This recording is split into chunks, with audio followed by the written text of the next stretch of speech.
Ahora continuamos nuestra jornada con el panel Tejido Territorial de la provincia de Cartama en el suroeste antioqueño, donde tendremos la intervención de los siguientes panelistas. Alexander Zuluaga.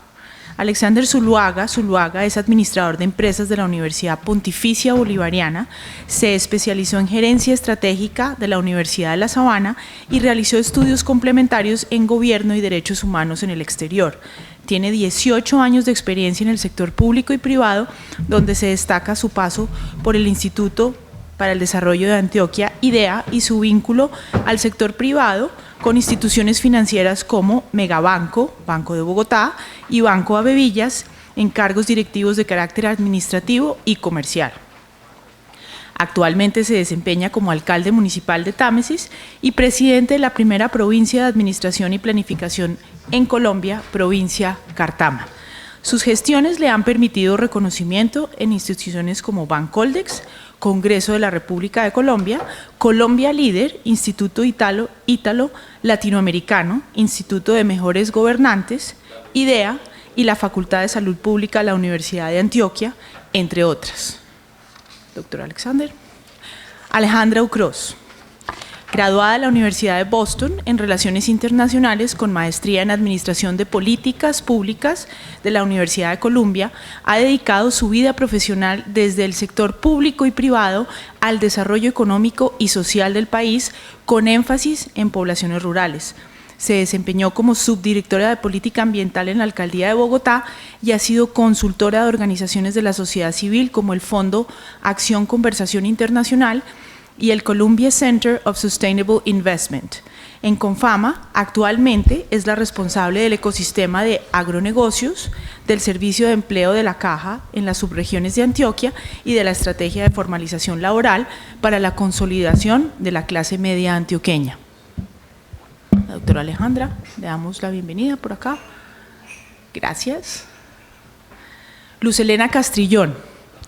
Es economista con un máster en urbanismo y organización del territorio de la Universidad Libre de Bruselas. Es investigadora y directora de varias instituciones del Sistema Nacional de Ciencia y Tecnología, profesora de posgrado en la Universidad Pontificia Bolivariana en Gestión Tecnológica, coordinadora de proyectos del Museo Maja de Jericó y directora del taller de bordados y tejidos del Museo Maja. Le damos la bienvenida.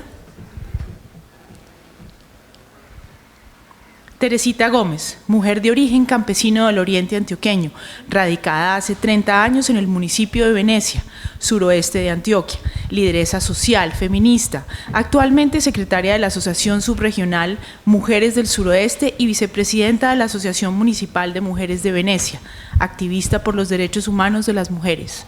Le damos la bienvenida a la señora Teresita. Óscar Mejía, ingeniero, geólogo y matemático, con especialización en Sistemas de Información Geográfica de la Universidad Nacional de Colombia de Medellín, especialista en Dinámica de Sistemas de la Universidad de Cataluña, magíster en Matemáticas e Ingeniería Ambiental de la Universidad de Antioquia, Colombia. Fue subdirector de Recursos Naturales en Corantioquia e investigador de la Subdirección de Minería del Servicio Geológico Colombiano.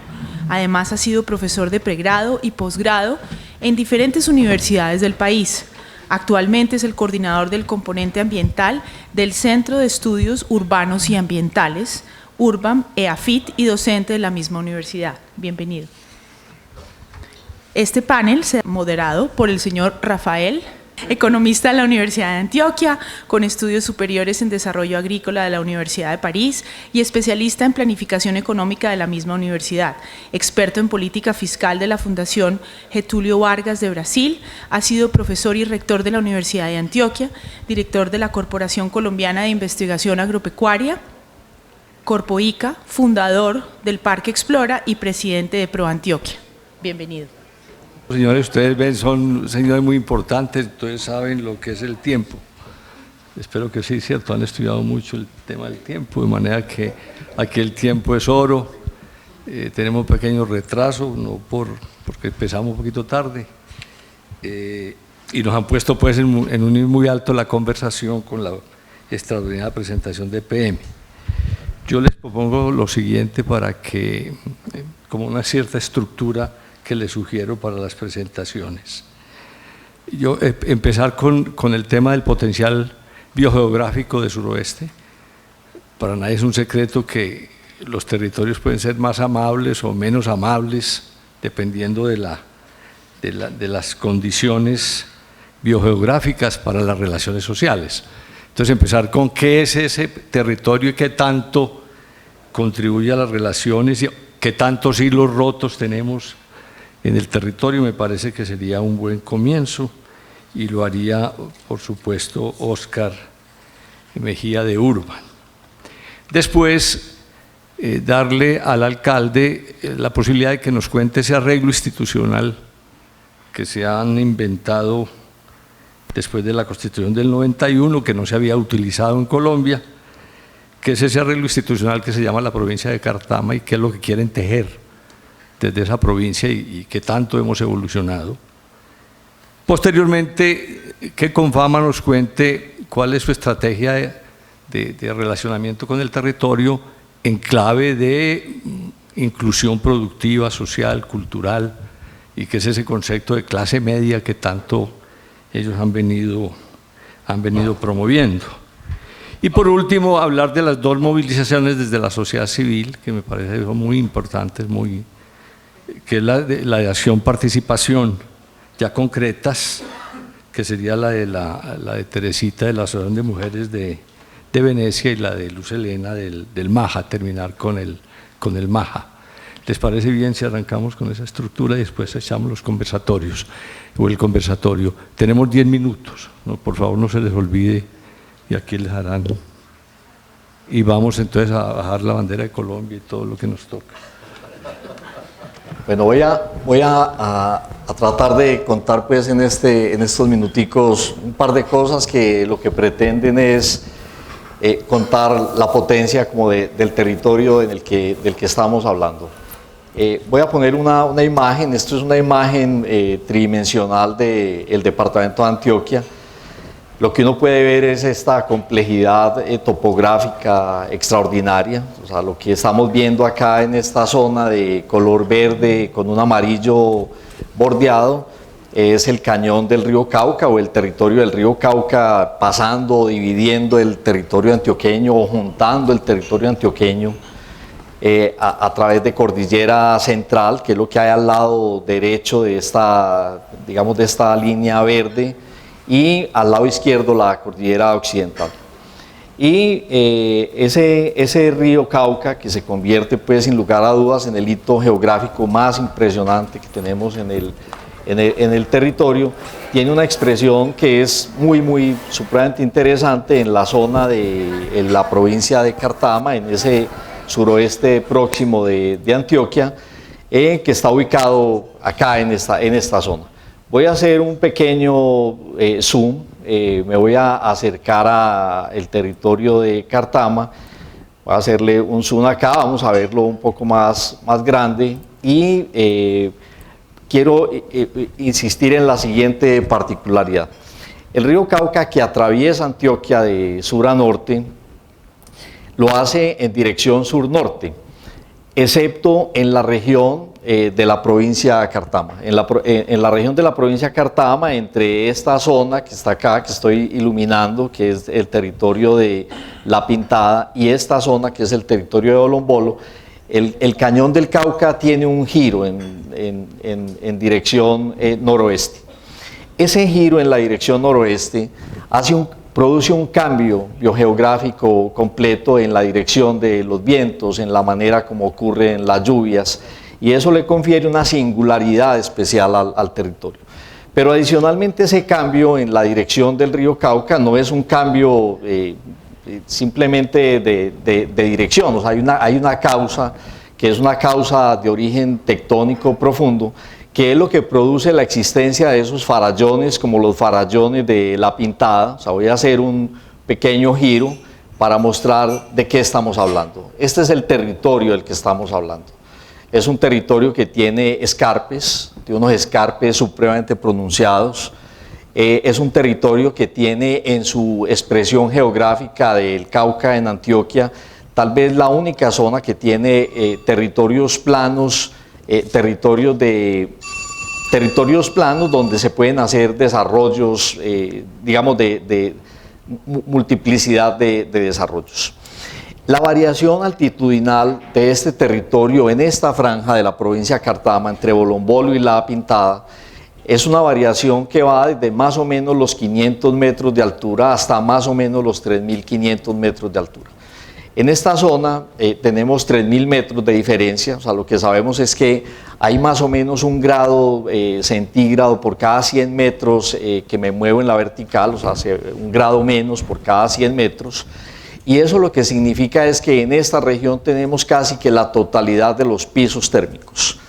Pero adicionalmente tenemos la presencia, tal vez la franja naranja que hay aquí, alrededor de esa línea azul, que representa un poco como la extensión del Cauca.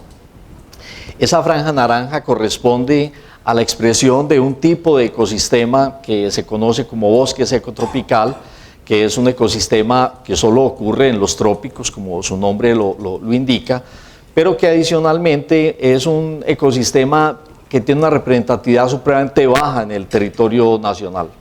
Solamente el 7%, digamos, de la totalidad de los bosques del territorio nacional son bosque seco. Es tal vez el ecosistema, después de los páramos, el más amenazado de los ecosistemas del país, y sobre ese ecosistema de bosque seco tropical, que es el que produce el tejido, digamos, la palabra tejer significa entrelazar, o sea, esa es como su etimología más básica, de poder recuperar el bosque seco tropical que ha sido increíblemente intervenido, ha desaparecido en muchos de los casos. Poder entrelazar, poder recuperar ese bosque seco tropical, lo que hace es que produce esa unión, ese tejido entre las zonas bajas del río Cauca y las zonas altas. Las zonas altas tienen pisos altitudinales que permiten el cultivo del café, el cultivo de una serie de productos agrícolas que son muy diferentes a las posibilidades digamos, por el potencial de temperatura, de clima, de altitud que tienen las zonas bajas. Pero por las zonas bajas, bordeando esta línea azul, lo que tenemos es un proyecto que está transformando cada vez más el territorio de la provincia de Cartama, que es la Vía Pacífico 2, sin lugar a dudas un proyecto increíblemente transformador. Apenas estamos empezando a evidenciar los cambios.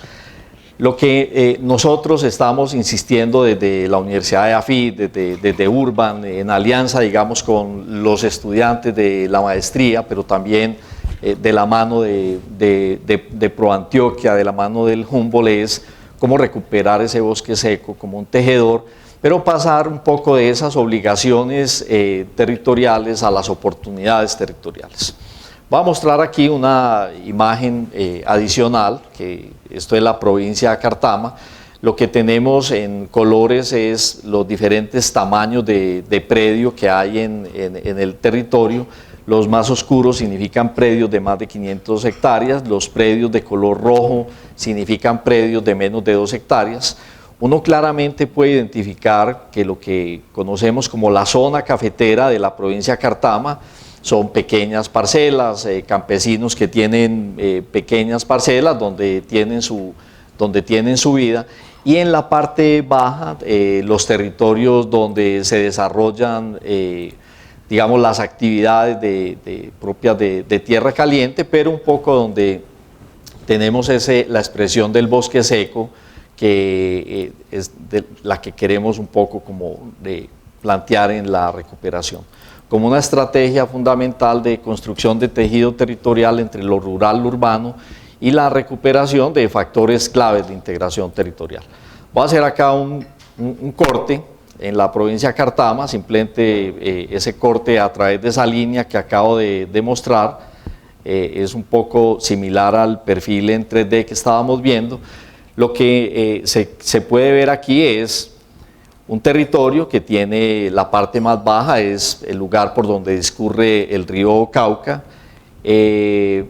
Esto que llamamos en Antioquia como el cañón del Cauca, que no es en sentido estricto, pues un cañón, y estas que son las tierras altas. Esta complejidad topográfica ha producido cosas como estas: las tierras altas, que son un poco lo que podríamos llamar las tierras rurales, la ruralidad profunda, la ruralidad del Jericó, del Támesis, del Tarso, del Pueblo Rico, han estado históricamente desconectadas de las tierras bajas. Las tierras bajas, el río Cauca ha sido un poco un río que discurre por el territorio y ha constituido más una barrera que una suerte de conector. Los ríos son conectores, los ríos son los conectores naturales de los territorios. No hay nada que produzca mejor tejido territorial que los ríos. Tener redes hídricas conectadas significan conectividades ecológicas, significan flujos de información, de materia, de energía permanente en los territorios, significa salud. Entonces esta ruptura a través de la expresión del río Cauca en el territorio de la provincia de Cartama, con un corredor de transición al lado y lado que se llama bosque seco, recuperar la existencia de ese bosque seco significa un poco recuperar las posibilidades reales de tener un territorio con mejores condiciones. Voy a poner un mapa en este momento. Este es un mapa que ilustra el índice de vulnerabilidad a la variabilidad climática, que da cuenta un poco de por qué es necesario hablar para construir sostenibilidades duras, por qué es necesario tener un programa intensivo de recuperación de este corredor alrededor del Cauca, que es el bosque seco tropical. Las zonas que aparecen con colores más claros, que corresponden precisamente a la expresión del río Cauca, tienen vulnerabilidades a la variabilidad climática cercanas al 90%. Es decir, son zonas que van a ser alteradas por disminución de precipitaciones, pero también por incrementos de temperaturas. La única manera de revertir esa condición, que puede poner en riesgo cualquier cosa que se adelante en ese territorio, sin lugar a dudas, es recuperar los bosques como una condición que lo que permite es mitigar, pero además mejorar incluso las cualidades ambientales en relación a temperatura y cantidad de agua. El agua como un factor limitante del desarrollo, que es un recurso que paradójicamente en ese territorio es un recurso escaso. Nuestras contradicciones profundas, un territorio que es cruzado por un río que tiene a la altura de La Pintada un caudal medio cercano a los 800.000 litros de agua por segundo, y un municipio que hay al lado de ese río que no tiene agua disponible durante muchísimos días del año. Entonces, por favor me dan cuenta del tiempo, o sea, estamos listos. Esto es simplemente como una especie de abrebocas contando, bueno, ese es el territorio del que estamos hablando, esa es un poco su complejidad y esa es la expresión geográfica que hay en ese lugar. Muchas gracias.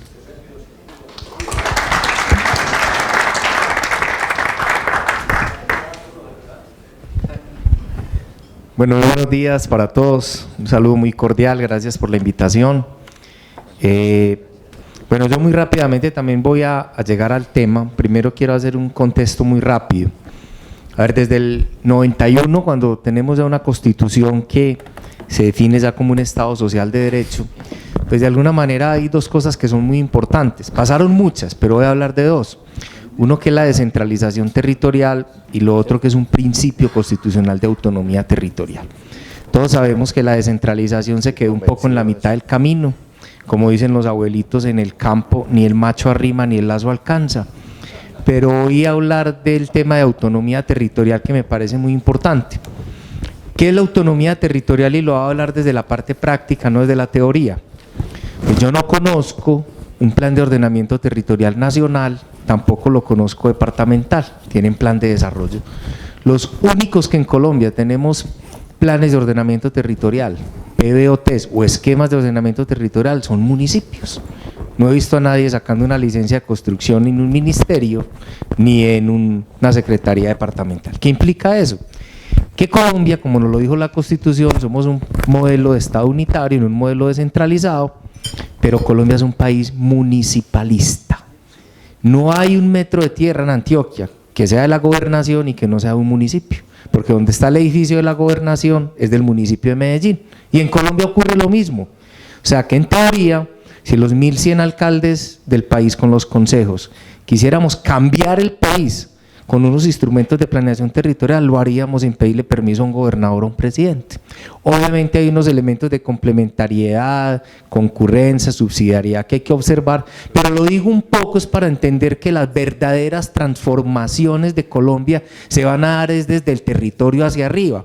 Porque si los alcaldes nos vamos a quedar esperando que haya un presidente, un gobernador que nos cambie las realidades, creo que vamos a seguir viviendo quién sabe cuántos años más en una patria boba, porque entonces no va a pasar nada. Eso es un poco la reflexión que quería dejar en este contexto. Una cosa que es muy valiosa y es que las realidades del territorio fue la que de manera natural nos sentó a conversar. Hoy entender que las vías 4G son un gran detonante del desarrollo de Antioquia es fundamental y en especial en el suroeste. Pacífico 1, 2 y 3, Mar 1, Mar 2, nos va a poner en una realidad de estar equidistante a los dos mares. Vamos a hacer un sitio, un área estratégica no solo para Antioquia, Colombia, sino para Suramérica, porque podemos prácticamente ser un puerto seco. Eso implica que estamos a 5 horas a Urabá, 5 horas a Buenaventura, que esas vías nos van a cambiar las realidades y nos van a transformar incluso muchas vocaciones del territorio, pero con muchas otras oportunidades maravillosas, como ahora más les contaré, Biosuroeste, la llegada de Confama, el tema de los parques, las posibilidades de unas pavimentaciones de vías secundarias, un trabajo intenso en vías terciarias, la llegada de unos aliados estratégicos fundamentales, aliados internacionales que nos simplemente dijimos, venga señores, si no nos sentamos a conversar y articular el desarrollo de la región, va a llegar el desarrollo y nos va a arrasar. Y el desarrollo trae oportunidades, pero también trae riesgos que hay que mitigar. De manera natural nos sentamos a conversar de cómo íbamos a enfrentar esas posibilidades y en el camino nos encontramos los modelos provinciales, porque incluso alguien propuso, pues hagámonos una asociación de municipios, y yo me opuse y dije, ¿eso para qué? Pues con todo respeto, pues las asociaciones de municipios solamente se han centrado a hacer obras públicas o ejecución de contratos, pero no a generar verdaderos desarrollos estructurales del territorio. Encontramos los modelos provinciales, un tema inédito, nos atrevimos a buscar ese camino. Creo que hicimos un proceso complejo, los acuerdos municipales, las ordenanzas, no fue un tema fácil. Hicimos más de 26 foros regionales, locales, convencimos a los concejales, convencimos al gobernador, convencimos a los diputados, porque incluso los diputados tenían temor en sacar la ordenanza porque sentían que se estaban extralimitando en sus funciones. Entonces, creo que no era un asunto fácil. Todos conocen, por ejemplo, lo que ha pasado en el oriente, Nelson lo conoce bien, allá se van 20 años hablando de provincias, pero aquí un poco dimos el paso y en un año logramos tenerlas.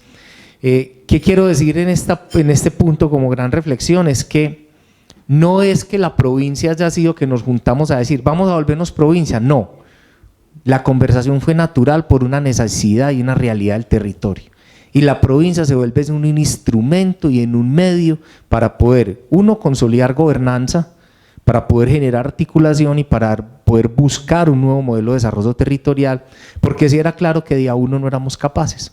Yo no creo que Caramanta solito sea capaz de transformar Antioquia, o Montebello solito, con 5.500 habitantes o 6.000 que tiene, pero 130.000 habitantes, 1.900 kilómetros cuadrados nos permiten una masa crítica que sí puede generar unas transformaciones importantes reales en el territorio.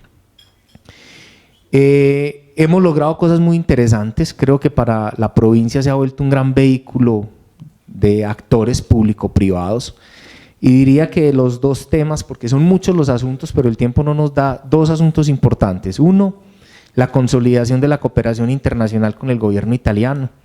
Fuimos 9 de 11 alcaldes a hacer la semana de la provincia de Cartama en Italia, 9 montañeros allá a Italia a contar la historia y nos creyeron.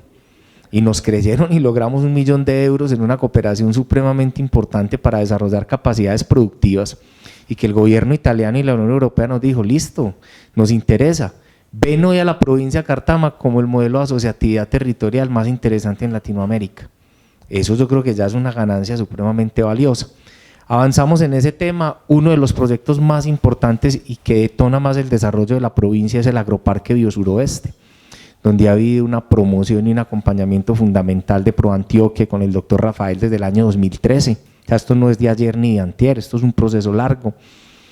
Y ya logramos a través de la conformación de una corporación público-privada, donde también nos acompaña Confama y unos actores también supremamente valiosos, una alianza y una cooperación con el Banco Interamericano de Desarrollo. Nos aportan cerca de 320 $300,000 para hacer el plan maestro del proyecto. Cuando el BID ya le pone el sello a un proyecto como Biosuroeste y le crea a la provincia, algo bueno está pasando y eso genera confianza en el territorio y la suma de otros actores. Retos futuros, yo diría que todos. Necesitamos una ley de provincias que reglamente la ley orgánica de ordenamiento territorial, que nos definan competencias y recursos. Tenemos que avanzar en la construcción de gobernanza. Tenemos un reto enorme de que los nuevos alcaldes entiendan y comprendan la importancia del modelo provincial, que la gobernación, el nuevo gobernador también se eche al hombro y entienda que esto tiene que avanzar. Para concluir, hoy ya hay 6 provincias en Antioquia. Estamos hablando que cerca de 50 municipios de 125 van a culminar en modelos provinciales. O sea, algo está pasando en la transformación del desarrollo territorial, hay que entenderlo. ¿Y cuál es la reflexión final? Es que sin duda nos equivocamos en el modelo de desarrollo de Antioquia. Tenemos una macrocefalia urbana que nos tiene frustrados a todos. Por cada habitante que hay en la subregión de Antioquia hay 79 metidos en el área metropolitana. Absurdo. El 66 y 68% del Producto Interno Bruto de Antioquia solamente se genera en menos del 7% del territorio. Eso implica una gran realidad y es que Antioquia en los últimos 10 años viene creciendo el PIB a tasas del 4% en promedio. No es muy malo, no es muy bueno, estamos ahí navegando. Pero los últimos 4 no crecemos a tasas superiores del 2,5%. Eso implica que estamos entrando en un proceso de ralentización del desarrollo social y económico del departamento, porque las regiones le aportan de manera accesoria al desarrollo y no de manera contributiva. Y no queremos que el área metropolitana deje de aportar menos en términos reales, pero los que tenemos que crecer somos los territorios, fortaleciendo 4 cosas importantes para terminar. Polos de desarrollo subregional, fundamental retomar ese proceso, fortalecer modelos de ciudades intermedias, temas de ciudad-región no conurbadas, territorios inteligentes, no solo conectadas por las vías, sino por tecnología, que eso es fundamental. Esos 4 elementos creo que es lo que impregna de fondo los modelos provinciales como esquemas de asociatividad territorial. Y que no podemos perder de vista que se tiene que articular con las áreas metropolitanas, que también son un modelo de esquema de asociatividad territorial, y con las novedosas y nuevas RAP, regiones de administración y planificación, que es esa asociatividad de departamentos. Así que creo que los esquemas de asociatividad territorial son el horizonte y el futuro para tener un nuevo modelo de desarrollo territorial en el país más equilibrado, más armonizado y que las regiones le saquen provecho a esos modelos de economía de escala, de aglomeración que generan las conurbaciones. Entonces ese era un poco como el mensaje que les quería dar. Muchas gracias. Bueno, buenos días. Muchas gracias a la CEPAL y a Jorge Lotero por la invitación. Hoy les voy a hablar sobre la experiencia de Confama en la provincia de Cartama y nuestra mirada sobre el futuro de esta región. Antes de hablarles de ejemplos específicos de nuestra actuación en el territorio, quisiera arrancar con un poquito de filosofía. Rafael lo mencionaba ahorita que Confama no se cansa de hablar de la clase media, entonces nuestro propósito es ese, la consolidación de la clase media antioqueña para que sea productiva, consciente, libre y feliz. Es parte del propósito de la caja y también entender que nosotros nos acercamos al territorio, a las subregiones de Antioquia desde su potencial. En ese sentido nos gusta alejarnos de visiones un poco más asistencialistas y a cambio promovemos el enfoque territorial participativo y también que todo lo que hagamos en territorio construya y deje capacidad instalada en las poblaciones locales. ¿Qué hacemos? Somos plataforma, nos declaramos en Confama como una plataforma, nunca llegamos al territorio solos, siempre llegamos de la mano de actores importantes, públicos, privados, organizaciones de base, sociedad civil, con todos los que participan en este panel hoy conmigo estamos trabajando, inclusive, entonces para eso funcionamos como plataforma y ¿qué buscamos? De la mano de aliados, llevar mejores servicios comunes, fomentar la conectividad empresarial y llevar una formación relevante de acuerdo con las vocaciones productivas de la región, en este caso de la provincia de Cartama, tanto presentes como futuras. Aparte de eso, ustedes conocen también las cajas, los servicios que llevan. Tenemos salud, tenemos educación, empleo, emprendimiento, servicios financieros, recreación y muchas otras cosas. Un poquito sobre nuestro entendimiento del territorio, cuáles son las vocaciones de la provincia de Cartama. La mayoría de estas cifras son del suroeste, pero aplican para la provincia particular, entonces tenemos un gran potencial y una gran industria cafetera, una gran industria del banano y el plátano, un clúster de aguacate que es muy prometedor actualmente y una naciente industria del turismo. Lo veíamos en la presentación de Oscar, el valor ambiental, el valor paisajístico que tiene este territorio para promover el turismo de la región. Cuando miramos cítricos, por ejemplo, el suroeste tiene una producción del 90% del total del departamento, y cuando uno hace doble clic en provincia de Cartama, esto es el 77% de la producción. Algo sobre nuestra experiencia en la región. Tenemos acá una cifra que nos enorgullece mucho, y es que solo en los últimos 3 años hemos crecido como Confama en afiliados casi que el 50%.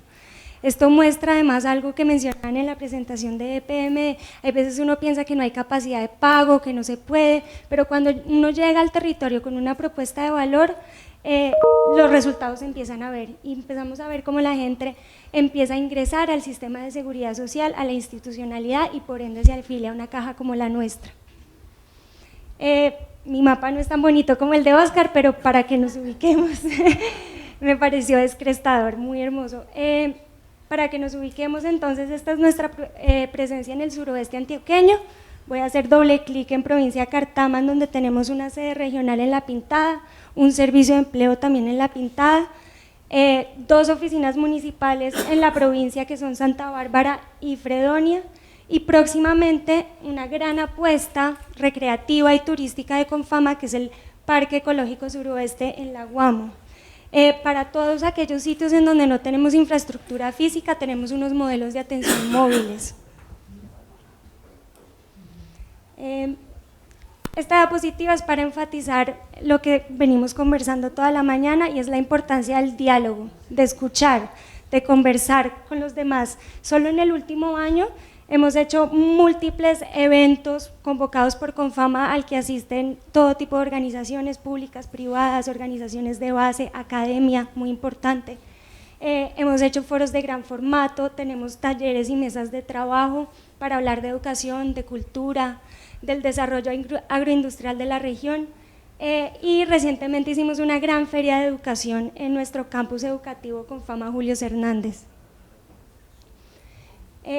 Nuestra agencia de empleo, este es un estudio de caso en donde quiero resaltar la importancia de la conversación. En este caso, nosotros estamos en constante contacto con las empresas presentes en la provincia de Cartama, entendiendo muy bien cómo se mueve el mercado laboral y cuáles son las necesidades de esos empleadores, qué tipo de perfiles buscan, qué tipo de candidatos necesitan.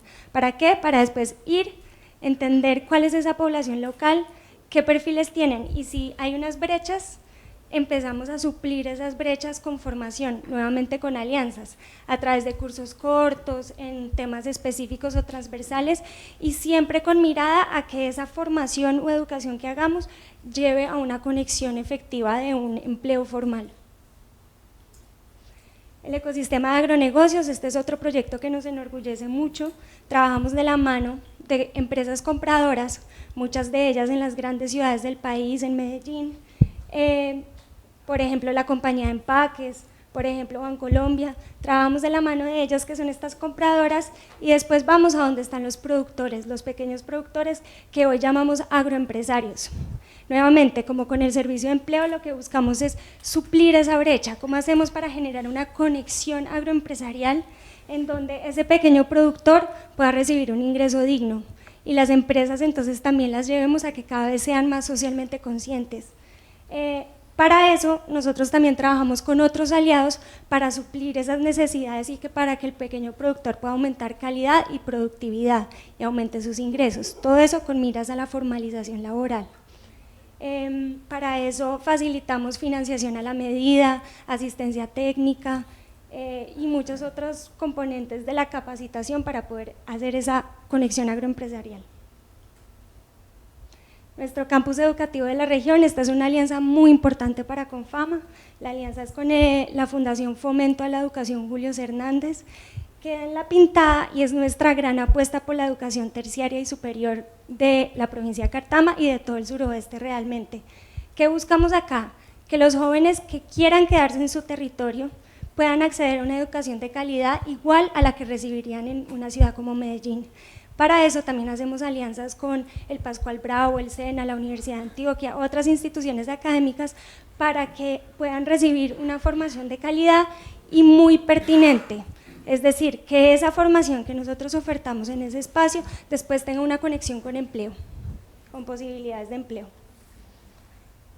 Esta es otra alianza muy importante también, siguiendo en el tema de educación, es ERA, la Alianza por la Educación Rural de Antioquia. Pueden ver acá en la diapositiva todos los logos que están ahí, es una gran alianza público-privada, todos los días estamos sumando a nuevos actores, solo recientemente se sumó la otra caja de compensación en el suroeste que es Confenalco y también se sumó por ejemplo Postobón, que veo que ese logo no está ahí. Entonces nuevamente siempre estamos recibiendo nuevos actores, esta es nuestra apuesta por la educación pública rural en todos los niveles y comenzamos con el suroeste. Ya este año llegamos a 6 municipios de la provincia de Cartama y la idea es escalar este modelo a todo el departamento de Antioquia. El Hey Festival, ustedes sabrán que por primera vez llega el Hey Festival el año pasado a Jericó. Esto para mí es un evento muy importante porque invita al encuentro. Ahí tuvimos muchos asistentes de grandes ciudades, de Bogotá, de Medellín, pero también hicimos un esfuerzo consciente para que participara en este festival las poblaciones locales y de los municipios de la provincia de Cartama. Se vuelve un espacio de encuentro alrededor de la literatura y la cultura, que creo que es muy importante. Inclusive tenemos una alianza ya con el MAJA para empezar con tiempo, meses antes, el siguiente festival, la segunda versión es ahorita en enero del 2020, pero meses antes estamos trabajando con el MAJA para preparar a la población, emocionarlas y que participen en este espacio. Biosuroeste, lo mencionaba el alcalde Zuluaga, muy importante, promovido por ProAntioquia y por la provincia de Cartama. Confama está ahí, es uno de los miembros de la corporación y es un espacio en donde nosotros vamos a entrar a hacer un proyecto de reforestación del bosque seco tropical, lo mencionaban también en la presentación de Urbam, es muy importante, y que también sea un espacio para la recreación y la contemplación. Por último, mencionarles, pues creo que ya lo había mencionado al principio de la presentación, es un proyecto que nos emociona mucho. Vamos a tener el gran proyecto ecoturístico del suroeste, en particular tenemos 134 hectáreas en La Guamo, que vamos a desarrollar próximamente de la compañía de Urbam, en donde también tendremos reforestación del bosque seco tropical, en donde es un espacio de naturaleza, de encuentro, de aprendizaje y también de recreación. Pero no solo vemos este proyecto ecoturístico como esas 134 hectáreas, es mucho más que eso, lo vemos como un jalonador de desarrollo para toda la provincia de Cartama y para todo el suroeste, en donde esperamos también, lo pueden ver ahí en la imagen, generar empleos directos, 1.500, fortalecer 307 establecimientos turísticos, porque la idea no es solo que los visitantes vengan al parque, sino que también visiten Jericó, visiten Biosuroeste, que sea casi que como una ruta y un recorrido en donde todos nos veamos beneficiados con estos visitantes que esperamos sean de alrededor de 1 millón de visitantes al año. Claro, a Támesis también.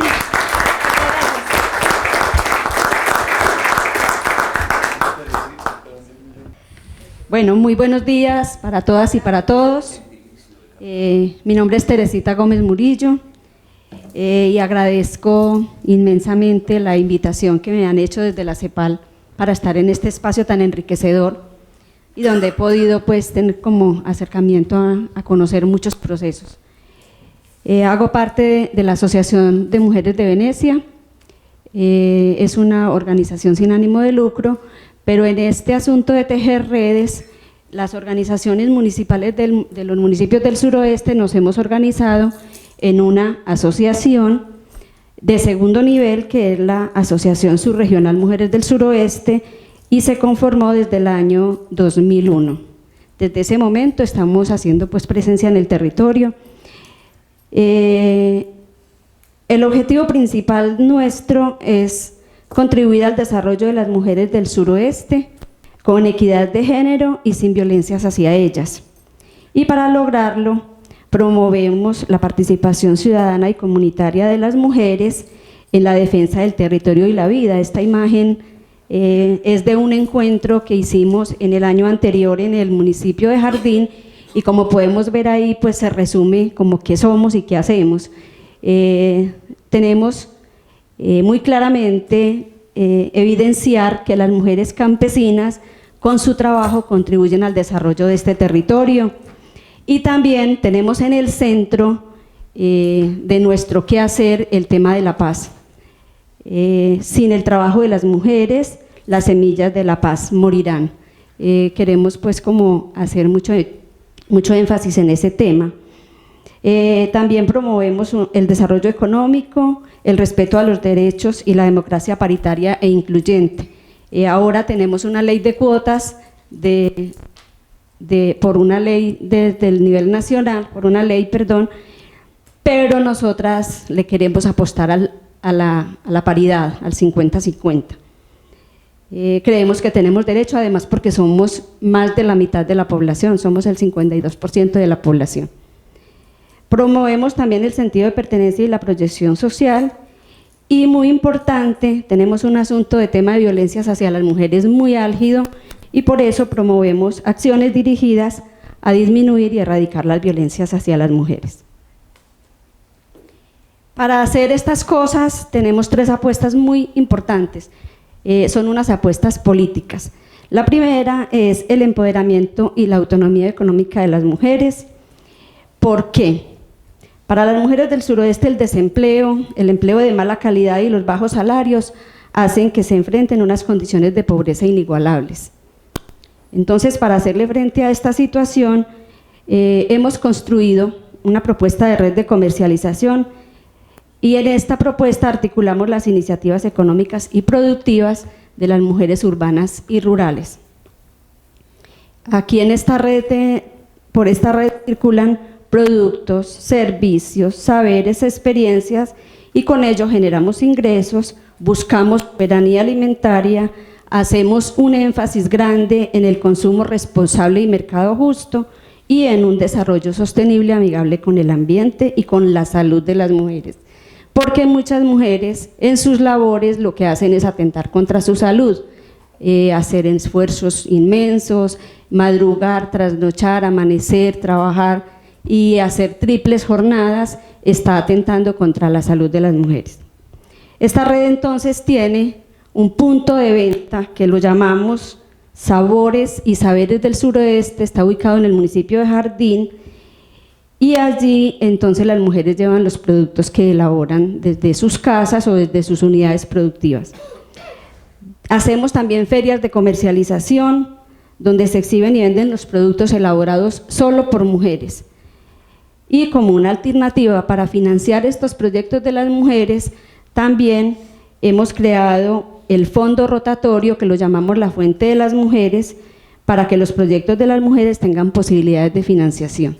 Hay un pequeño fondo, pues digamos que no es tan pequeño para nosotras, y a las mujeres que tienen unidades productivas o proyectos productivos se les hacen préstamos a un interés relativamente muy bajo del 0.5%, y ellas empiezan a hacer sus proyectos, y cuando van generando ingresos van pagando ese préstamo. Nos ha ido muy bien, las mujeres muy buenas pagadoras, entonces hemos podido acrecentar ese crédito con el interés que nos van generando los préstamos. Bueno, como estamos hablando de redes y de tejidos, pues nosotras hemos tejido con otras y otros en el territorio, ¿cierto? Entonces, desde el año 2008 hemos venido tejiendo una alianza con una corporación, una ONG feminista de Medellín, que es la corporación Vamos Mujer. Con ellas hemos concertado unas apuestas políticas por una vida digna para las mujeres.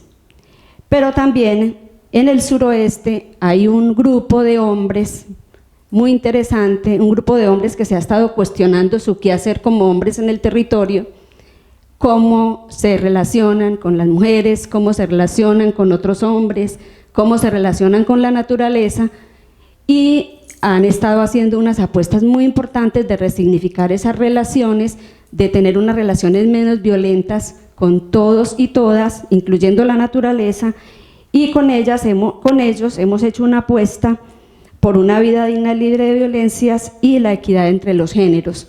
Con ellos hemos trabajado mucho el tema de la redistribución del trabajo doméstico, porque pues claro, somos mujeres campesinas, somos mujeres rurales, pero eso se da en todo el país, que las mujeres somos las que llevamos toda la carga doméstica. Somos las que cuidamos, las que atendemos enfermos, las que hacemos la comida, las que vamos a un lado o al otro. En este tema estamos tratando de que los hombres ingresen a las casas y las mujeres podamos salir a las calles. Entonces, hay un proyecto que se hizo con Ciudadanía, por aquí está Nelson, hicimos unos trabajos con las mujeres y el proyecto se llamaba De la casa a la plaza, y eso es lo que busca, que las mujeres podamos salir de la casa a hacer asuntos y a participar en asuntos de lo público. También nos enlazamos en el suroeste con el Cinturón Occidental Ambiental. En esta actividad que hicimos estábamos trabajando con el Cinturón Occidental Ambiental en una apuesta de defensa del territorio. En el suroeste está proliferando la minería y nosotras le apostamos a que el territorio siga manteniendo su vocación agrícola, y por eso le estamos haciendo una apuesta a la defensa de la minería, y planteamos el suroeste como un territorio sagrado para la vida. Pero también hacemos parte del nivel nacional de la Ruta Pacífica de las Mujeres. Es un movimiento nacional que nos movilizamos en torno a una vida libre de violencias para las mujeres y a la construcción de la paz. Con la Ruta Pacífica participamos muy efectivamente en definitivamente no a la guerra.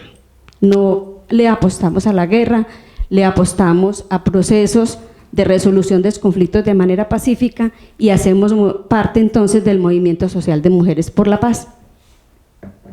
Y también tenemos la tercera apuesta, que es por una vida libre de violencias. Ya les contaba que el suroeste ocupa el segundo lugar, desafortunadamente, en el tema de violencias hacia las mujeres. Hay un estudio, un informe de derechos humanos de las mujeres que así lo plantea, y para ello nosotras promovemos acciones para prevenir y erradicar las violencias. Impulsamos formación en derechos humanos de las mujeres y hacemos mucho énfasis en que se conozca la ley 1257 del 2008, pero que también se aplique, porque la podemos conocer, pero los funcionarios y funcionarias no la aplican al momento de tener una demanda o una denuncia por este asunto.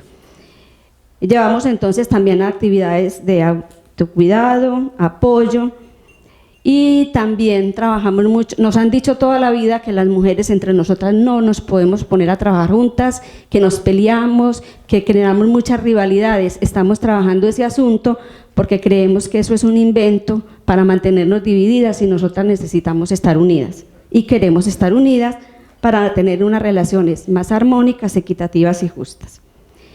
El tema de la ley 1257 de 2008, no creo que ustedes conozcan, es una ley que se hizo para prevenir y para sancionar las violencias hacia las mujeres. Esta ley se logró por un esfuerzo grande del movimiento social de mujeres con la bancada de mujeres en el Congreso, y logramos que esta ley se sancionara y que en este momento pues esté en implementación.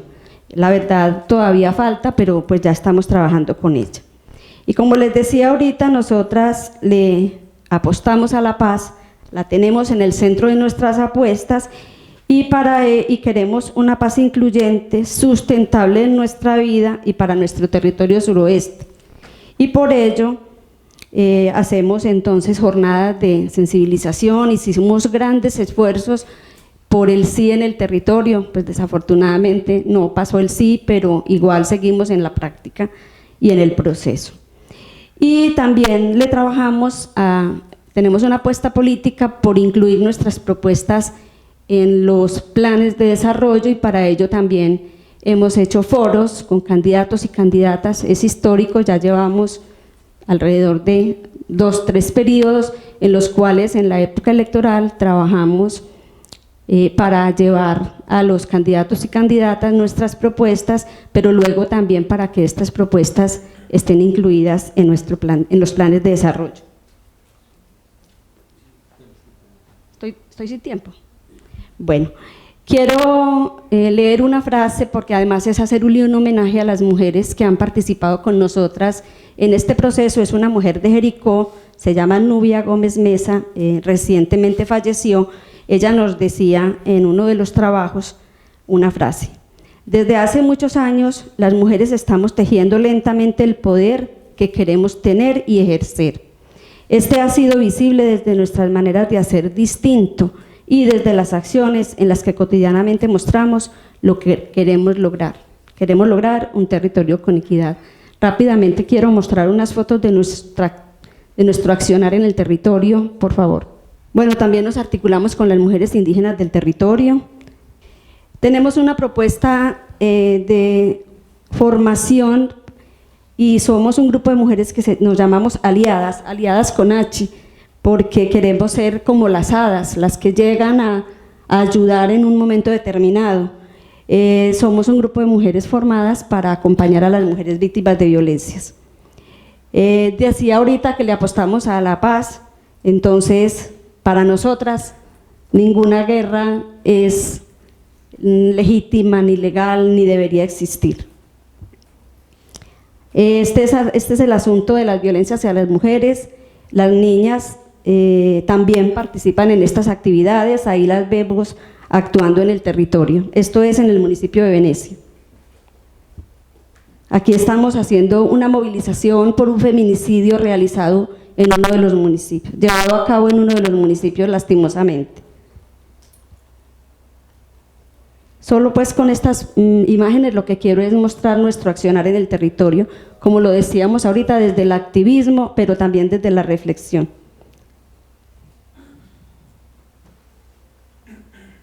Acá estamos en un encuentro con mujeres, pero también estamos con hombres. Aquí estamos preparando un foro, el último que hicimos en el municipio de Venecia, con candidatos y candidatas a la alcaldía. Acá estamos en el foro con ellos y ellas. Las mujeres exigimos vivir sin miedo y sin violencia. Muchísimas gracias. Primero que todo quiero agradecerle a Jorge Lotero, mi profesor, mi amigo, mi colega, por haber considerado que este trabajo que se está haciendo en Jericó con el Museo Maja era digno de ser mostrado en este espacio por lo demás tan impactante y que va a influir y va a generar, espero, asuntos positivos en materia de acciones en política pública en los distintos territorios de este país. Muchas gracias por invitarme, y yo también pues me siento muy honrada de que Roberto Jalbo, que es el gestor de este proyecto del Museo Maja en Jericó, que es un proyecto muy impactante, muy dinamizador de todas las actividades socioeconómicas del territorio de Jericó y el suroeste antioqueño, ha hecho unas cosas increíbles sin pensarlo, yo digo que sin proponérselo, todo salió de manera natural, y así pues como de manera natural, como un cuento, así como me dijo Jorge Lotero, les voy a contar la historia del Museo Maja, que siempre se ha concebido como un espacio de interacción y de proyección con las comunidades de la población beneficiaria. Esta es la casa donde opera el Museo Maja. El Museo Maja quiere decir Museo de Antropología y Artes de Jericó de Antioquia. ¿Por qué razón? Porque viene de la fusión de dos museos que existían en Jericó desde tiempo atrás. El Museo Arqueológico tiene más de 40 años y el que se llamaba el Museo de Jericó. Estos se fusionaron hace 11 años a partir digamos, de un decreto de la Municipalidad de Jericó, y ya pues por jalonamiento y por impulso del doctor Ojalvo. El doctor Ojalvo es una persona que muchos de acá de la ciudad conocemos, que es un abogado que ocupó diversos cargos importantes en la Universidad de Antioquia y en distintas instituciones, que nació en Jericó, se fue de Jericó a los 8 años y que volvió ya jubilado, está ya desde hace 11 años, y que dinamizó con la creación de este museo que hoy se llama el Museo Maja. El Museo Maja, en la evolución de estos años, ya tiene 3 sedes. Tiene la sede principal, que es en una casa vieja, que era propiedad del municipio de Jericó. En esta casa vieja fue remodelada, cumpliendo las funciones de un museo internacional. Yo llegué a Jericó a conocer este museo y a entrevistar pues con mi esposo, que era periodista y trabajaba las cuestiones de arte de un periódico local que se llama Vivir en el Poblado. Fuimos a entrevistar a Jericó y desde ese momento, desde hace 7 años, los dos quedamos prendados, enamorados de Jericó y de la labor que se hace desde el Museo Maja con las comunidades de Jericó. Con unos recursos del BID, como les decía, se reformó esta casa. Esta casa tiene 7 salas, 2 de ellas con una exposición permanente de cuestiones arqueológicas y con todos esos asuntos de la vida tradicional de Jericó, y las otras 5 se renuevan en exposiciones itinerantes cada 2 meses. Está la fama que Jericó, que el Museo Maja tiene para las exposiciones. Allá han expuesto artistas muy, muy importantes, que digamos que el listado, la fila es casi de 2 años.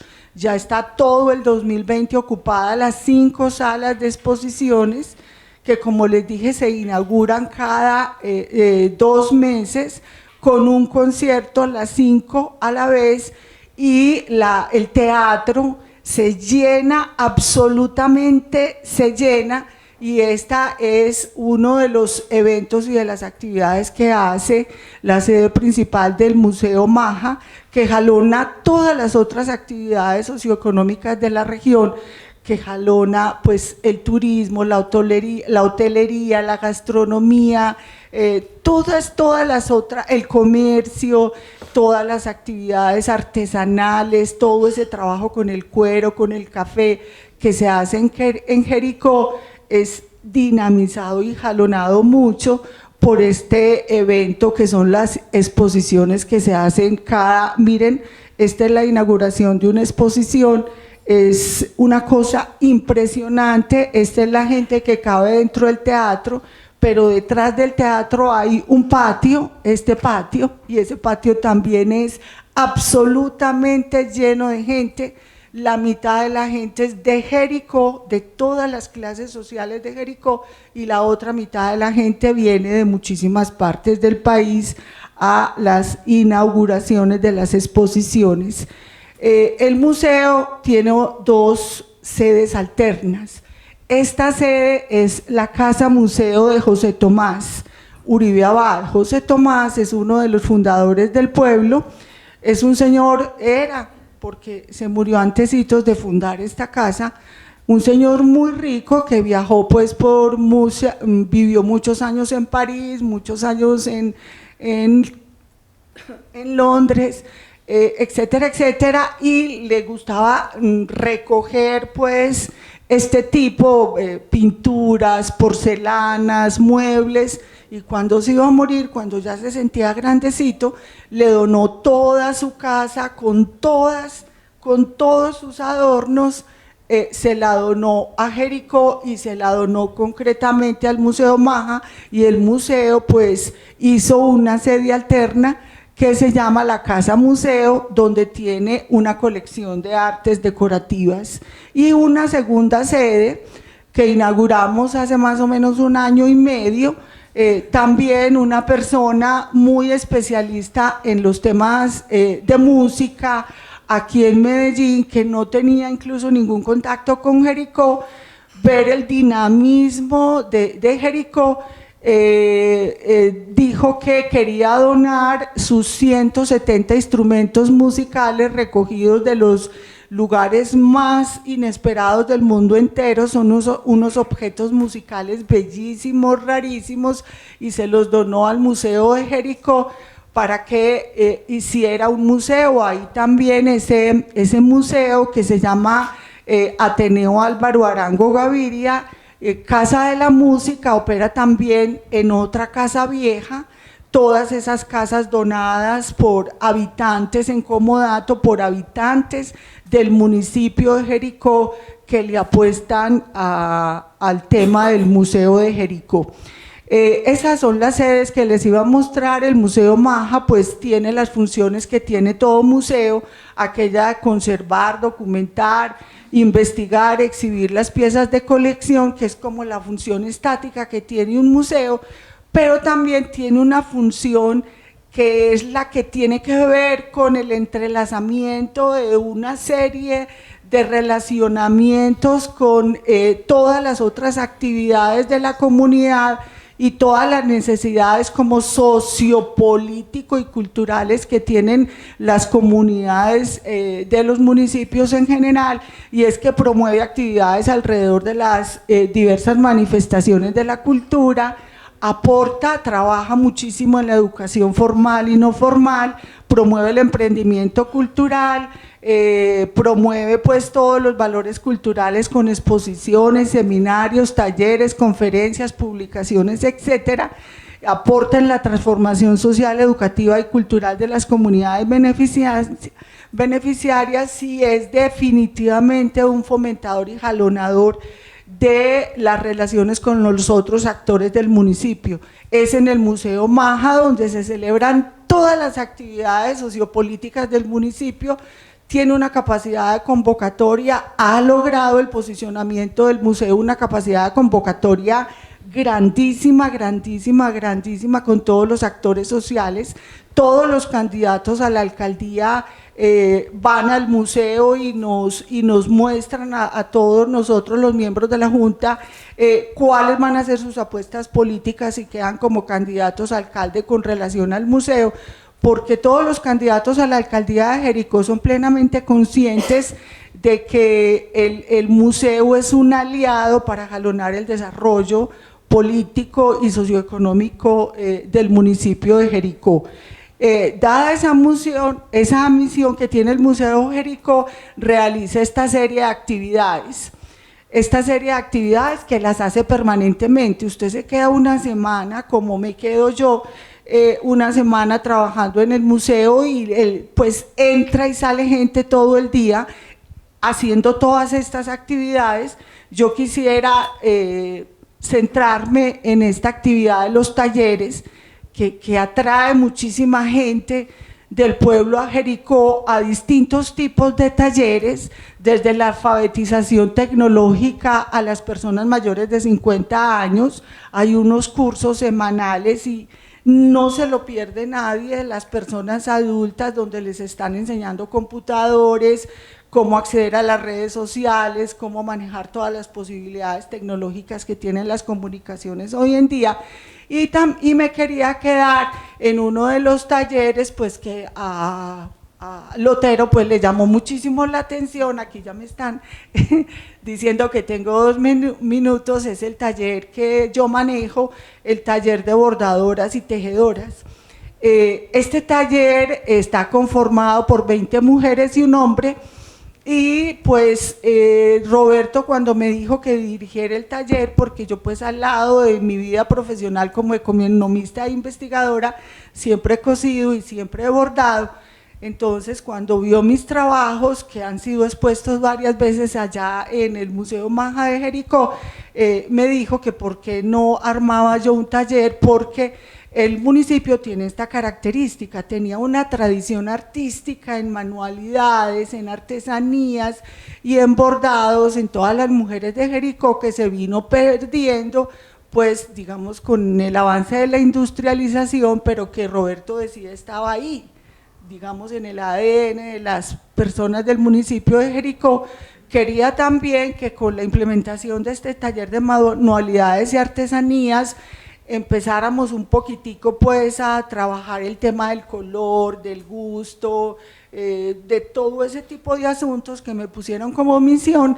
Y una tercera alternativa era hacer de esa tradición del municipio de Jericó tal vez una fuente de ingresos o la generación de nuevos emprendimientos alrededor de las distintas manifestaciones del arte en lo que tiene que ver con manualidades. Para eso, como les mostré en una de las imágenes, el museo tiene una tienda donde vende todas las artesanías que desarrollan las personas en Jericó, y ahí pues están saquitos para bebés, colchas, manteles, collares, todo eso lo hacemos en el taller, y todo ese proceso, desde empezar a hacer los primeros hasta que yo considere pues que ya están listas para empezar a producir para vender, y bueno, y hacer todo ese control de calidad que existe. Es muy bonito.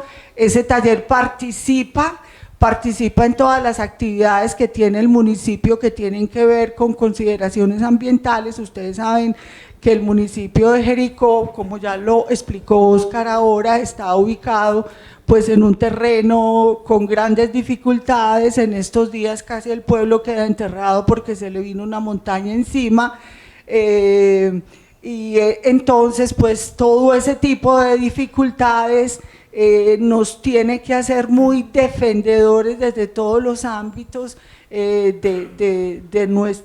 la naturaleza, del medio ambiente, de todas esas cosas, y con tejidos abrazamos todos los árboles del municipio. Yo no sé si ustedes se dieron cuenta, esa fue digamos una manifestación de apoyo al medio ambiente que copiamos de varios países europeos que se desarrolla acá. Bueno, esto solamente no se los esto les queda ahí en la exposición. Al Museo de Jericó viene gente de todo el mundo, de todos los municipios de Colombia. Hay dos actividades que son actividades internacionales que llegaron al Museo de Jericó justamente por el posicionamiento y por el papel que hace el MAJA en la comunidad jericuana. La primera de ellas es Hey Festival. Ustedes saben que el Hey Festival nació en una población del país de Gales que se llama Hey, y estaban buscando un pueblo similar a ese pueblito en el país de Gales para poder replicar acá este festival de la literatura. Y Jericó fue escogido, como dijo aquí mi compañera de Confama, ya vamos para la segunda versión o la segunda cohorte del Hey Festival, con el apoyo y la financiación de Confama y teniendo como sede el Museo Maja. Y otro evento internacional que es el Fashion Group. El Fashion Group es un evento que nació en Estados Unidos y que escogió al Museo de Jericó por el impacto cultural y el impacto en todas las expresiones artísticas que ha tenido el Museo de Jericó en el mundo entero.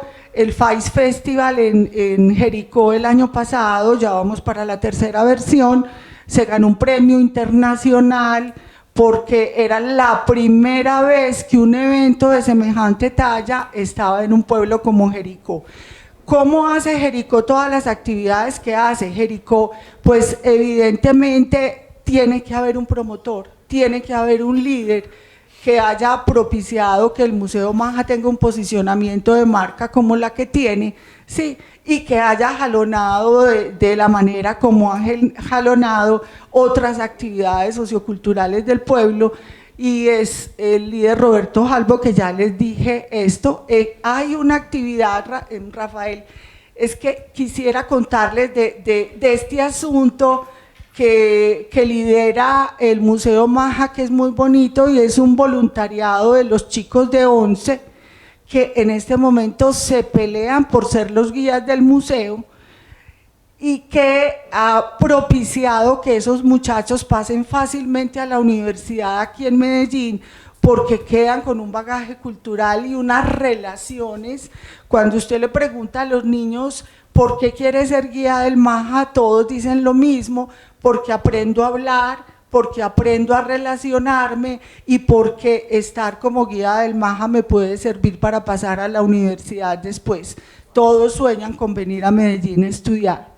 Existe también un apoyo. Usted sabe que todo museo es una empresa que necesita gerentes, especialistas en comunicaciones, expertos en formulación de proyectos. Eso cuesta plata, pero tiene un grupo de voluntarios expertos en los distintos temas que apoyamos la tarea del Museo Maja desde Medellín y viajamos allá permanentemente. Tiene una sociedad de amigos del Museo Maja conformada también por profesionales y empresarios desde Medellín, la empresa privada y de la región, la alcaldía de Jericó, el Museo Maja. El Museo Maja pertenece a la alcaldía de Jericó, paga 2 de sus empleados, paga los servicios públicos y la casa de la sede principal es de la alcaldía de Jericó, y evidentemente para conseguir recursos para operar necesitamos formular proyectos, que se los formulamos a Confama, al Ministerio de Cultura y a otras entidades que en este país apoyan actividades culturales. Bueno, esta experiencia del Museo Maja, porque ya pues Rafael, mi profe, ya me está haciendo mala cara, pues lo que les quería contar es que el Museo Maja definitivamente dinamiza otras actividades sociales y económicas del municipio de Jericó. Por contarle, le decía a Sonia Monroy cuando me vinculó, me llamó para hacer esto, le decía: vea, ¿cómo le parece que el Museo Maja atrae más turismo a Jericó que la Madre Laura? Esto es increíble, porque el turismo de la Madre Laura no jalona el turismo, no lleva a la gente a los restaurantes, la gente llega en bus con fiambre y vuelve y se va el mismo día. Y entonces nosotros tenemos en Jericó un dicho, que el turismo de la Madre Laura no nos está dejando en el pueblo sino basura, pero lo que es triste, pero es verdad, porque también pues el tema de la Madre Laura no generó el impacto que los actores del comercio en el municipio pensaron que iba a generar, pero esto sí lo hace el Museo Maja. El Jericó, ustedes no se imaginan, hay más de 15 restaurantes deliciosos, con todas las posibilidades, cafés con diversidad, de todos los tipos de cafés, venta de manualidades, de artesanías, hoteles, pero todo eso, ¿quién lo consume? El turismo cultural que llega al Museo Maja. Entonces, definitivamente, la cultura sí puede ser un generador y un dinamizador económico-social de un territorio, que es la razón por la cual creo que trajeron acá al Museo Maja.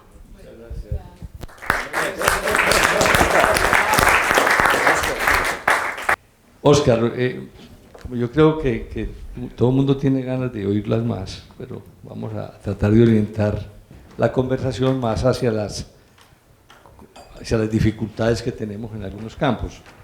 ¿Por qué nos sucede en el suroeste esta degradación del bosque seco tropical? ¿Y cuáles son los elementos culturales de relacionamiento de los gobiernos, de las comunidades, de los empresarios con el territorio? ¿Cuáles son los retos que tenemos? Porque podemos decir que vamos a recuperar el bosque seco tropical, pero si la cultura, la cultura política, la cultura económica, la cultura ambiental no es favorable, pues Estamos haciendo un bonito planteamiento muy sólido, pero ¿cuáles son las dificultades que tenemos? Y ahora hablamos también de las dificultades en muchos de estos campos. Yo quisiera arrancar por lo siguiente. La palabra capital, que tiene un montón de significados, pero la palabra capital significa como la cabeza, o sea, como desde donde se manda o lo que manda. Y uno habla de la ciudad capital un poco como la ciudad desde donde se manda, pero se habla también del capital, como el capital financiero, se habla del capital social y se habla del capital natural.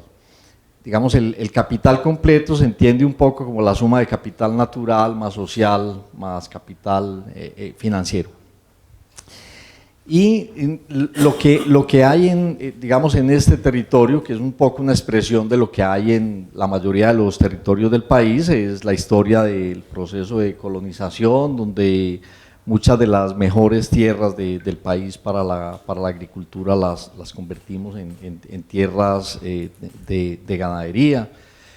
En este territorio específico, la zona del bosque seco tropical constituye, digamos, las tierras ganaderas de la provincia Cartama.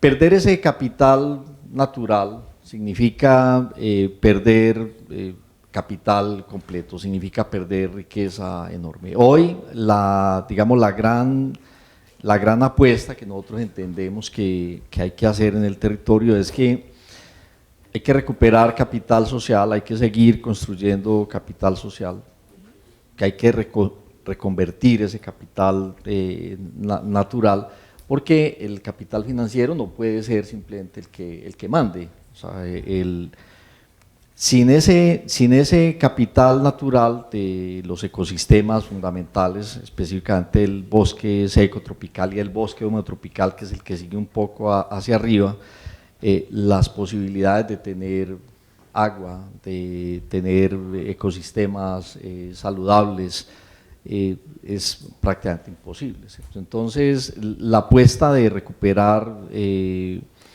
pasar de ese universo de las obligaciones a las oportunidades, es una apuesta por la sostenibilidad dura. O sea, es un poco pues lo que yo tendría como para decir sobre ese asunto del bosque seco tropical. Si se pierde ahí, un poco lo que termina sucediendo es que lo perdemos casi que en todas partes, porque esa zonita es casi que una de las últimas zonas que tenemos en el territorio de Antioquia y tal vez del país, en las que pudiéramos recuperar el bosque seco tropical. Un poco, ya no estamos hablando aquí como del problema de la extinción de una especie, estamos hablando casi que de la extinción de un ecosistema, que es una cosa muchísimo más grande, donde lo que estamos hablando es de una cosa más potente en términos de vida. El alcalde le dio mucha importancia a los EOTs, pues casi que digo pues que tendrían la posibilidad de transformar el país, los esquemas de ordenamiento territorial de los municipios. Si tú le vas a hacer una propuesta concreta al alcalde de Támesis para su EOT, ¿qué podría hacer la alcaldía de Támesis a través de su EOT para responder a esa digamos, recuperación del bosque seco tropical? Hace unos pocos años que Colombia empezó ese proceso de ingresar a la OCDE, y la OCDE un poco le decía a Colombia: mire, usted viene creciendo económicamente, pero usted tiene un problema, y es que usted está creciendo económicamente, pero usted se está empobreciendo en capital natural. O sea, un poco lo que dice es: mire, la riqueza es una cosa más completa, no es un asunto simplemente de dólares o de euros, es esa riqueza de la naturaleza, que es un poco la sostenibilidad dura, se está perdiendo. Cuando uno revisa los EOTs de todos los municipios, hay mucha norma, mucha regla para definir asuntos de tipo urbano, que cuál es el frente de la casa, que cuál es la densidad de la vivienda, pero las estructuras ecológicas, que son la base, el estructurante natural de los territorios, una cosa tan simple como cuidar tu río, cuidar tu quebrada, cuidar los cerros, cuidar las zonas de máxima pendiente, despendiente superior a 100 grados, que están en las normas nuestras desde 1936, pero que por alguna razón no han pegado, pero que la idea es que empiecen a pegar. Yo lo que creo es que eso es lo que hay que incluir en los ordenamientos, porque el territorio, entender que el territorio tiene un orden estricto en sí mismo. Los ríos van por donde tienen que ir y las montañas están a donde tienen que estar. Cuando decimos que ordenamos el territorio es una pretensión incluso en el término, es que el territorio está supremamente ordenado. Lo que hay que hacer es ordenar nuestra manera de ocupar el territorio. Entonces yo creo que hay que respetar unos asuntos mínimos que tienen que ver con una cosa que está claramente establecida en las normas colombianas, que no son normas hechas por abogados o por congresistas, sino que tienen el espíritu profundo de la gente que entiende esas cosas, que simplemente después se traducen en cosas que ocurren en el Congreso, pero que las mejores mentes han puesto ahí un poco como su cabeza, su pensamiento, y han definido, es que es muy fácil de entenderlo, que hay un asunto que se llama la estructura ecológica principal.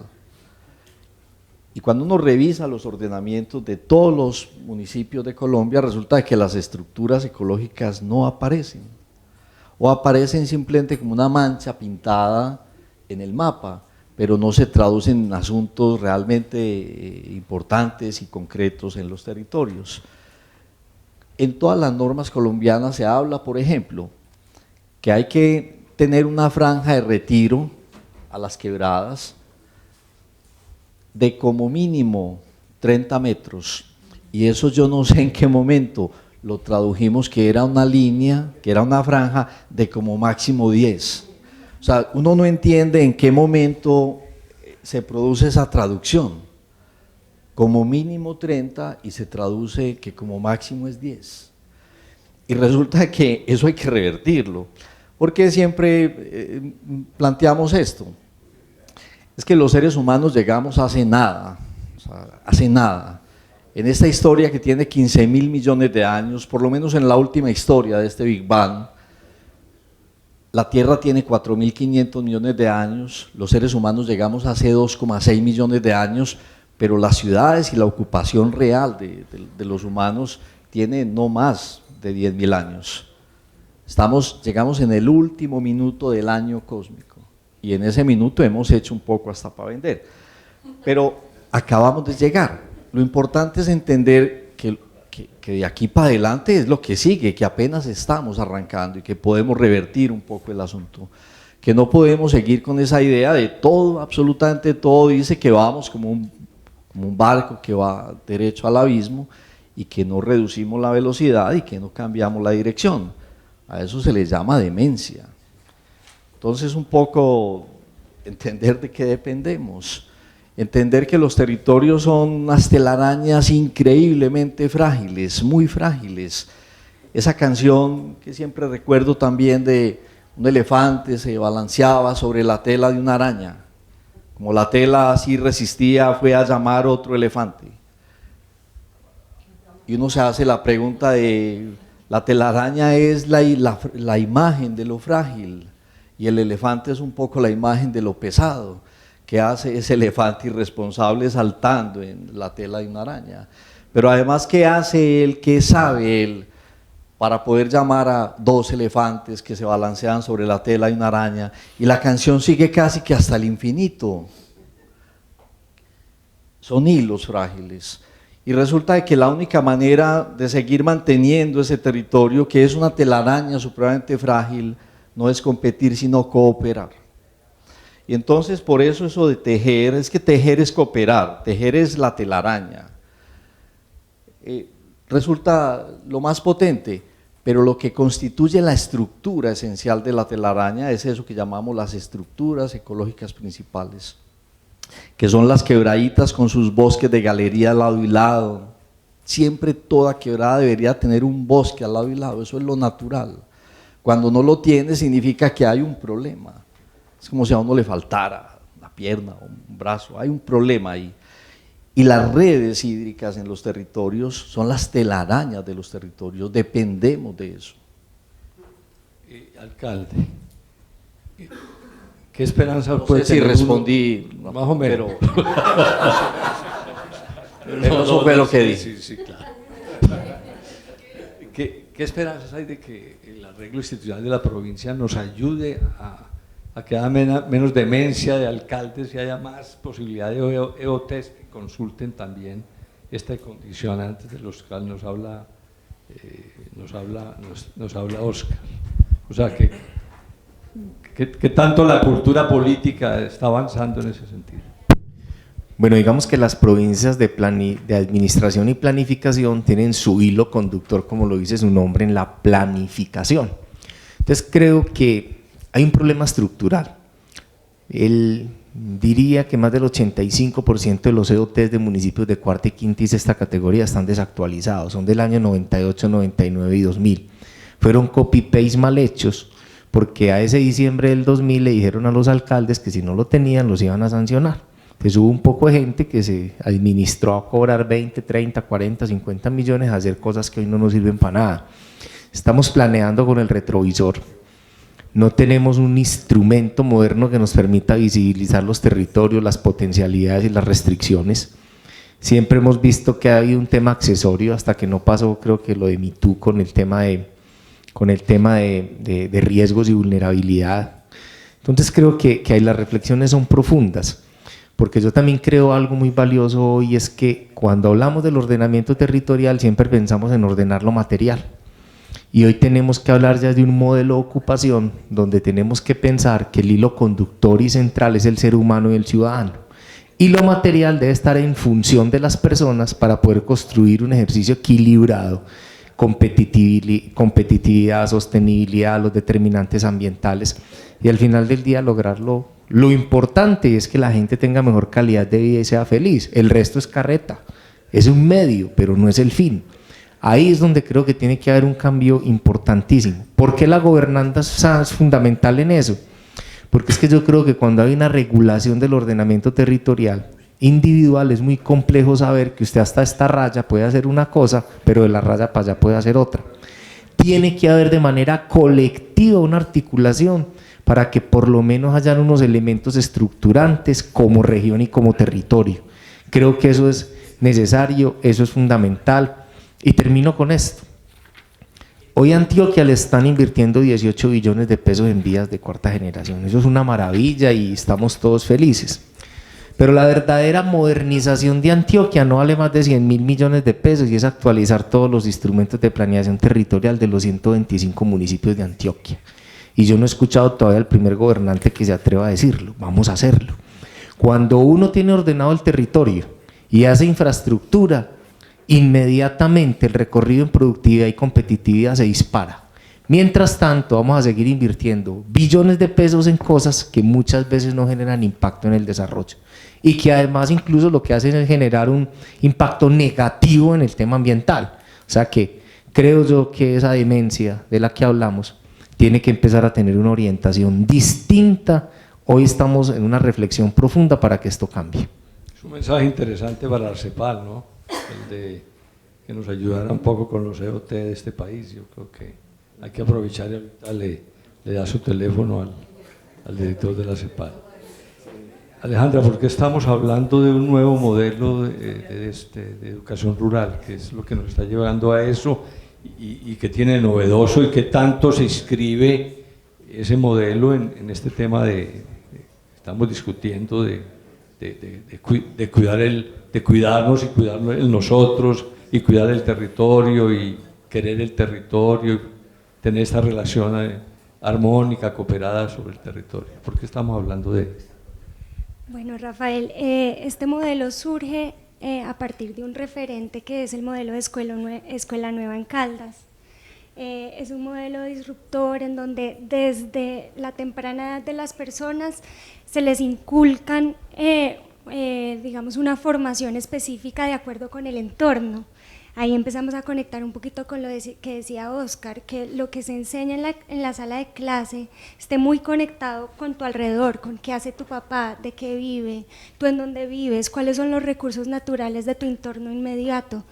Y en ese sentido también muchos de los que están acá saben que los indicadores de la educación rural son muy deficientes. Hay una brecha muy grande en términos de calidad entre la educación urbana y la educación rural. Entonces, en ese sentido nace esta Alianza por la Educación Rural que les mencionaba, en donde copiamos como muchas de las buenas prácticas de ese modelo de escuela nueva y también agregamos nuevas, las adaptamos al contexto antioqueño. Y también no es suficiente, entonces es primera infancia, básica y media, pero también tenemos que conectar con ese acceso a educación superior. Entonces para eso tenemos unos modelos muy interesantes de universidad en tu escuela, en donde la misma universidad se desplaza a las instituciones educativas para emocionar también y darles a esos jóvenes como una visión de lo que es posible. Muchas veces en sitios muy rurales dispersos los jóvenes ni siquiera saben qué posibilidades tienen o cómo se está moviendo el mercado laboral de su región, cuáles son los estudios que hacen que sus probabilidades de conseguir un empleo digno sean mayores. Entonces en ese sentido empezamos también como a hacer esa conexión entre la básica y media y la educación superior, y ahí conectamos también con este proyecto súper importante de la Julio C., el campus educativo, en donde hay mucho del énfasis que hacemos con los aliados es que sea una educación pertinente, que las jóvenes tengan posibilidad de quedarse en sus territorios si así lo desean, o pueden también migrar a las ciudades, pueden volverse grandes empresarios, pues cualquier cosa que sea su proyecto de vida realmente, pero que la oportunidad esté, que si quiero quedarme pueda tener una educación de calidad igual a la que uno recibe en las grandes ciudades. Ahí empezamos a cerrar esas brechas. ¿Y si quieren estudiar los estudiantes de educación superior? Quieren. Porque en las universidades nos estamos quedando en muchas con cupos, quedan sí. Cupos, no quieren estudiar, quieren recoger lo que les están planteando, que en 3 meses les enseñan algo del sector empresarial y les pagan más de 2 millones de pesos. Sí, lo mencionaban ahorita que además los jóvenes, muchos del suroeste, creo, su sueño es irse a Medellín. Entonces eso está muy bien también, pero qué chévere que quieran también quedarse. Yo creo que eso también nos pone un reto a los que estamos trabajando por la educación, y es migrar hacia unos modelos más prácticos de aprender haciendo, más cortos, porque el mundo está cambiando a una velocidad tan rápida que una formación de 4 años, cuando sales ya las capacidades, los skills que llaman, ya son otros, el mercado laboral ya evolucionó. Entonces eso nos pone unos retos, y que inclusive tenemos que empezar a atender desde el principio, desde la primera infancia, para empezar a tener unas formaciones como más innovadoras. Un ejemplo, en el campus de la Julio C. estamos trabajando de la mano de las empresas en el territorio para tener unos cursos en destrezas. Son unas habilidades muy prácticas, no requieren de más de 2 semanas, y eso tiene una conexión inmediata con empleo, con posibilidades de empleo. Entonces, ese tipo de formación es el que cada vez más tenemos que empezar a llegar, a innovar los que trabajamos en educación. Teresita, pues seguramente porque el tiempo fue cortico, pero no te oímos mencionar la relación educación rural de mujeres y el movimiento de ustedes. O sea, ¿tienen ustedes alguna preocupación por el tema educativo? ¿Lo expresan? ¿Le han planteado a los candidatos algún tema sobre la educación de las mujeres? ¿Por qué no nos ayudas? Y de pronto, si en Venecia podían pensar en una subsede de la Madre Laura para enviarle parte del turismo a Venecia, ¿no? Bueno, sí, claro, es que en las agendas que nosotras les presentamos a los candidatos y candidatas, no recuerdo si con Alexander hicimos algún foro, llevamos unos diagnósticos que realizamos con las mujeres rurales y urbanas de cuál es la situación de educación, de salud, de vivienda, que todo eso tiene que ver con condiciones dignas para las mujeres. Hace unos años hicimos un censo del tema de alfabetización de mujeres, de los niveles educativos de mujeres. Las organizaciones de mujeres en su gran mayoría están conformadas por mujeres que no tienen educación formal, pues no, difícilmente leen y escriben. Nos encontramos en una ocasión con una posibilidad de hacer un trabajo en uno de los peajes donde las mujeres podían estar atendiendo pues como esa recolección, y había una dificultad, y es que nos pedían que las mujeres tuvieran una educación como de cuarto bachillerato, y muchas de las que se presentaron no pudieron hacerlo porque no tienen esa formación. Con una secretaria de las mujeres que hubo en el departamento, logramos hacer un proyecto de alfabetización para mujeres adultas en la zona rural y urbana. La llevamos a cabo como en 4 municipios: Urrao, Andes, Venecia, Caramanta, y logramos que unas mujeres ya adultas y otras no tan adultas que no habían hecho ni siquiera la primaria, hicieran bachillerato a través de la metodología CAFAM, una metodología muy interesante para trabajar con personas adultas, y habilitamos varias mujeres, algunas, 2 o 3 tal vez, lograron hacer profesionales, pero las otras por lo menos pues tuvieron acceso al conocimiento y a poder leer y escribir y manifestar muchas veces por escrito sus inconformidades y sus situaciones.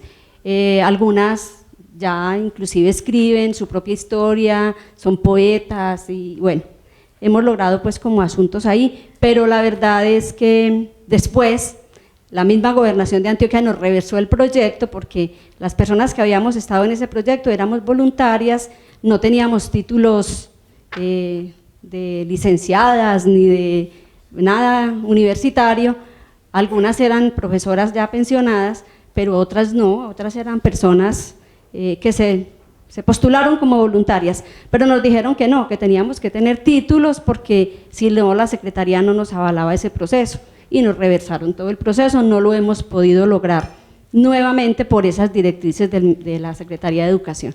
Pero de todas maneras, informalmente hacemos ese tipo de ejercicios y acompañamos a mujeres en ese proceso. Las jóvenes, pues en su gran mayoría las mujeres jóvenes y las niñas están en las escuelas y en los colegios, entonces bueno, pues ese es un avance de este sistema de salud, que ya no tengamos tanta deserción. Muchas gracias. Unas 2 últimas preguntas. ¿A ti has pensado, yo creo que sí, hubo como algunas ideas ahí presentes, pero no las vi suficientemente claro, de trabajar como el concepto de provincia dentro de la proyección del museo, como de hacer cosas en la provincia? Sí, claro. Claro, y parte del proceso de alianza que tenemos con Confama va justamente en ese sentido. De hecho, ya los otros municipios que hacen parte de la provincia nos han invitado a replicar esta idea del Museo Maja, y ya tenemos contactos, ya tenemos acciones en varios municipios y relacionamientos con los alcaldes de esos municipios en ese sentido, sí. Excelente. Bueno, y una última, Óscar, como para cerrar, volviendo a recuperar, pues si en Suroeste lo podemos hacer mejor, pues se ha criticado mucho la relación del Valle de Aburrá con sus vecinos, con el Oriente, e incluso en el Oriente se ha cuestionado mucho cómo es ese relacionamiento y los efectos que ha producido, igualmente con el Occidente. Y parece que el ordenamiento también, tanto en el Occidente como en el Oriente, no es el mejor. ¿Cuáles como las alertas y lo que tenemos que tener muy presente para que no nos suceda el modelo de desarrollo rural urbano y desarrollo metrópoli que ha tenido Occidente y Oriente? No, pensar en el futuro es muy difícil, porque el futuro, hay infinitos futuros posibles, pero es fundamental, es obligatorio pensar en el futuro. De hecho, la planeación se trata de pensar en el futuro. Y hay un principio en ciencia que se conoce como el principio de ergodicidad. O sea, es un poco como que lo que ha sido en el pasado es lo que es en el presente y será en el futuro. Nosotros tenemos referentes de lo que ocurrió con corredores de vías, que lo que se desarrolló al lado y lado de las vías, lo que terminó pasando con esas vías y en esos corredores en el oriente antioqueño, en el occidente, en muchas regiones. y tenemos conocimiento de cosas que son buenas y tenemos conocimiento de cosas que no son tan buenas. ¿Qué es lo que hay hoy en ese corredor de la provincia? O sea, tenemos una zona, hay un mapa pues, que no mostré por asuntos de tiempo, pero es un mapa en el que uno puede ver lo siguiente. Pasamos de tener lugares que han estado separados 3-4 horas del Valle de Aburrá a lugares que hoy están a 1 hora y que van a estar a 1 hora. Eso cambia absolutamente todo, porque el mundo no se mide para muchos propósitos, no se mide en distancias, sino en tiempos. Estar a 1 hora en un lugar hermoso, pues, ese territorio pues, de Cartama no puede ser más bonito, o sea, no es posible que sea más bonito. Tiene un clima único, ese asunto de comprender que hay una cualidad aquí excepcional, o sea, que la tenemos los habitantes del trópico, y es que uno puede cambiar de clima el mismo día en cuestión de 5 minutos, y uno puede cambiar hasta de 4 climas en cuestión de 20 minutos, simplemente desplazándose en la altura. Esa es una condición del trópico, esa no es una condición del resto de las latitudes de la Tierra, eso solo pasa aquí. Y esa variabilidad del clima, que es una variabilidad también de suelos, que es una variabilidad de las potencialidades de lo que puedo tener, el influjo del clima sobre los seres organizados, es una de las obras más impresionantes del sabio Caldas, habla de eso. Entonces, para decir que en ese corredor, o sea, que va a quedar muy cercano, se va a poder vivir en Puente Iglesia, se va a poder vivir en La Pintada, se va a poder vivir en Bolombolo y llegar al Valle de Aburrá, vamos a estar a 1 hora.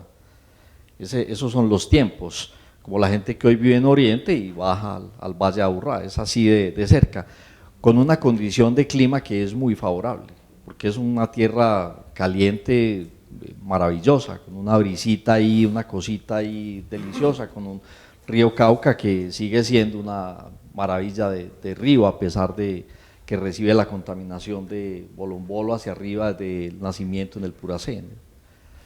Entonces, eso de imaginarse el futuro, tenemos un corredor por el que podemos simplemente ver pasar carros, los carros que pasan por una vía rápida, por una vía 4G, una vía de la prosperidad que puede ser un poco como ver pasar la prosperidad, o podemos tener efectivamente un hito territorial en el que nos detengamos y que eso nos ayude a construir territorio y que no sea simplemente como una especie de guillotina que hay ahí entre las dos cordilleras con carros pasando a mucha velocidad, pero pasando, o sea, pasando.